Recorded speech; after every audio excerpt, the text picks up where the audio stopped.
doing. Wow, that's fantastic. Now I know you went and met the Taumo family in Hawaii, who are very old Hawaiian musicians. Yeah, it's a great story. I'm a 78 collector, and back in 1977 I was rummaging through a basement in San Francisco, and I found what turned out to be the only known copy of this incredibly intense, beautiful ethnic Hawaiian record. And about 10 years later I got a phone call from this old guy looking for my Hawaiian records, and we got to talking. He said, yeah, I used to play steel in this group called Madame Rivera's Hawaiians. I said, you're kidding? He said, absolutely, I was the steel player, my wife was the singer, and he put her on the phone. And I said, did you sing My Kai no Kauai? And she started singing down the phone. It was like a voice print, like a DNA thing, you know, it was unmistakably her voice. They were 80 at the time, so I flew over there and went into their house and asked them to play and sing. It was, when they first burst into song, it was like a flock of birds taking off. It was unbelievable. In fact, it's been 7 or 8 years now, and now I'm finally at the state where I can even talk about it without getting choked up. It's such a beautiful experience. And so you did an album with them. We did an album together where we recreated all their 1929 sessions 60 years later. So your style of playing, does it come from somehow finding stuff that the old players did? Because you do things that no one else in the world does today in your... I've kind of developed some of my own techniques, partly from, you know, surviving as a solo performer, which is mostly what I do. And years ago, I won't mention any names, but I saw a guitar player who was doing a gig, and people in the audience were talking, and he said, I'm not going to keep playing if you keep talking. And I just thought, man, get it straight, pal. The responsibility's on you to make the music more interesting. Right. You know, you're not there for you, you're there for the people. And so, for me, solo guitar can really be a stigma of boredom.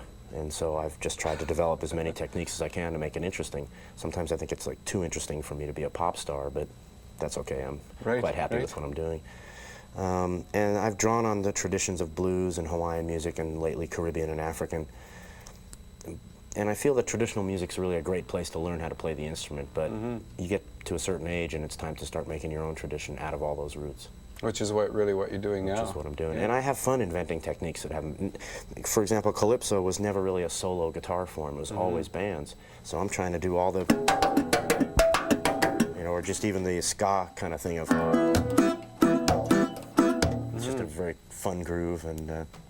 But just the hours of practice it takes to get one of those little things down. I never practice, Doug. I only come play. on. I only play. I'm lazy, man. You only play, okay. I've only played. I've been doing this a long time, and you know, occasionally I teach at workshops and things, and I'm obliged to tell people to practice, but really it just comes down to playing well, and not being able to help it. It? You know.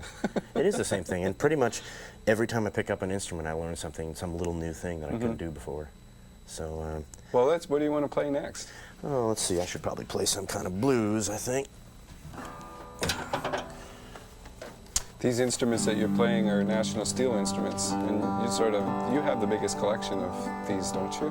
I don't know if it's the biggest, but it's a good one, and it's funny. I didn't wake up one morning and say, I'm going to be a professional musician. It just sort of happened, and I don't really hustle for gigs, or I just sort of let things happen to me. And as corny as this may sound, I'm motivated mostly by love, for the love of what I'm doing. Well, that shows, Bob. Trying to communicate to the world. And I started out being this young hippie guy who would just eat rice and beans for a month to save up that $75 to get a national. And in fact, this year, 1997, that guitar I just played and this guitar, I've had them for 30 years, and they were built in the 1920s.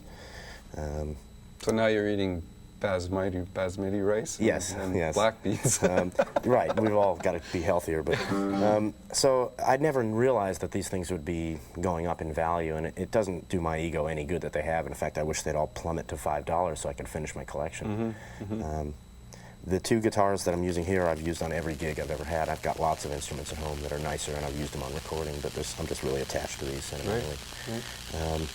The National is just this brief transitional thing between acoustic instruments and electric instruments. And the same guys that threw away their wooden guitars to get one of these, 5 years later they threw this away to get an electric. I actually believe these two guitars probably have been played longer and harder than any other Nationals, just in terms of, I think I've got close to 100,000 paid hours on them.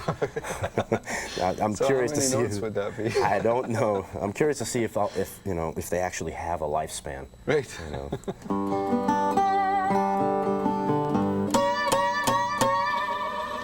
Let's see. I think I'll mix up, since it's a short show, I'll mix up some slow blues and some fast blues in one tune here. Okay.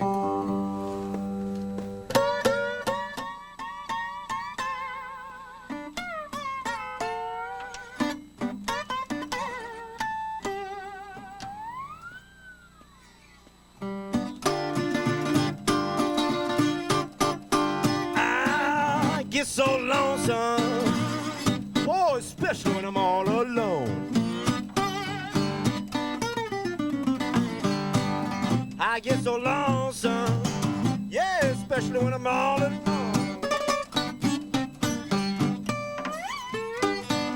And the reason I feel so lonesome is because I don't like to spend time alone. You can read my letter, mama, but you will never read my mind. You can read my letter, yeah, you never read my mind. Don't you know if you could read my mind, honey, I wouldn't need to write your letters all the time. Oh, Lord, Lord, mama, will you hear me when I weep? Mama, weep. Yeah, hear me when I weep, man. Hey, Doug, you know, I would be world famous if only I was better known.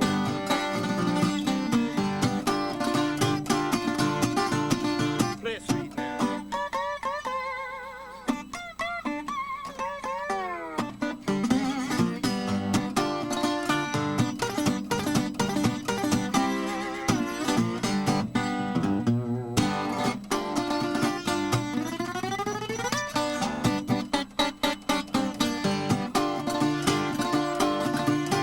Ooh, where I'm going when I die, can't nobody tell. Where I'm going when I die, can't nobody tell. And the reason I feel so bad this afternoon is 'cause I do not feel well.